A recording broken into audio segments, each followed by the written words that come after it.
Om Shri Sairam. Welcome to another episode of the stage Bhagavan Shri Sathya Sai Baba. ఇప్పుడు మనం మానవతా విలువల్లో ఒకటైన శాంతి గురించి ఒక చిన్న కథ రూపంలో తెలుసుకుందామా?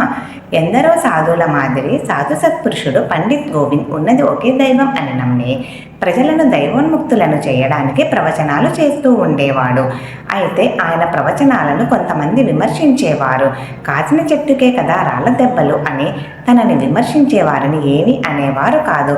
దేవుని ప్రబోధనలను ఆచరించి చెప్పే గనుడు ఆయన ప్రతిరోజు తన నివాస స్థలం నుండి ప్రవచనాలు చెప్పే స్థలానికి ఒక మార్గం ద్వారా వెళుతూ ఉండేవారు. ఆయన వెళ్ళే మార్గంలో ఆయన ప్రవచనాలంటే అస్సలు నచ్చని ఒక విమర్శకురాలు ఉండేది. ఆమె ప్రతిరోజు తనను ఏ విధంగా అవమానించాలి, అపహాస్యం చేయాలి అని ఆలోచిస్తూ ఉండేది. అయితే ఆ ఆలోచనలో భాగంగా ఆమె ఒక వ్యూహం రచించుకుంది. ఆ వ్యూహం ద్వారా ఆ పండితుణ్ణి అపహాస్యం చేసి బాధ పెట్టి తన మనోశాంతిని దూరం చేయాలని నిర్ణయించుకుంది.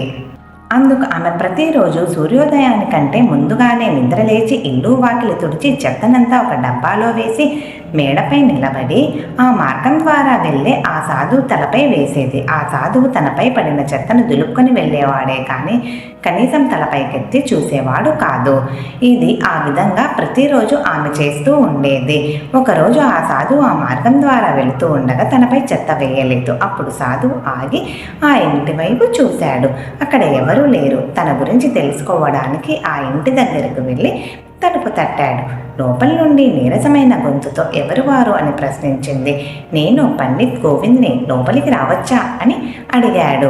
ఇంతకాలం ఆమె అతనిపై చెత్త వేసినందుకు పగ తీర్చుకోవడానికి వచ్చాడేమో అని భయపడింది. కానీ ప్రేమతో తనికిసలాడే అతని గొంతు విని ధైర్యం తెచ్చుకొని లోపలికి రండి అని ఆహ్వానించింది. లోపలికి వెళ్ళి ఆమెతో ప్రతిరోజు తనపై చెత్త వేసి ఆమె కనిపించకపోవడం వల్ల ఆమె ఆరోగ్యం గురించి కలత చెంది వచ్చానని చెప్పాడు. ఆమె అనారోగ్య పరిస్థితి గురించి ఆమె చెప్పగా విని ఏమైనా సహాయం చేయనా అని అడిగాడు. ఆ సాధువు యొక్క ప్రేమపూర్వక పలకరింపుకు ఆమెలోని భయాలన్నీ పటాపంచలైపోయాయి. ఆమెకు త్రాగడానికి నీరు ఇవ్వమని అడిగింది. ఆ సాధువు ఆమెకు నీరు అందించి ఆమె అనారోగ్యం నుండి కోలుకోవాలని ప్రార్థన చేశాడు. ఆ సాధువు యొక్క మంచితనానికి, ఇంతకాలం ఆమె చేసిన చెడ్డ పనికి ఆమె ఎంతగానో బాధపడి ఆ సాధువును క్షమించమని కోరింది. ఆ సాధువు ఆమెను క్షమించి ప్రతిరోజు ఆమె ఇంటికి వెళ్ళి ఆమెకు ఆహారం పెట్టి ఇల్లు శుభ్రపరిచి తను త్వరగా కోలుకోవాలని ప్రార్థన చేసేవాడు.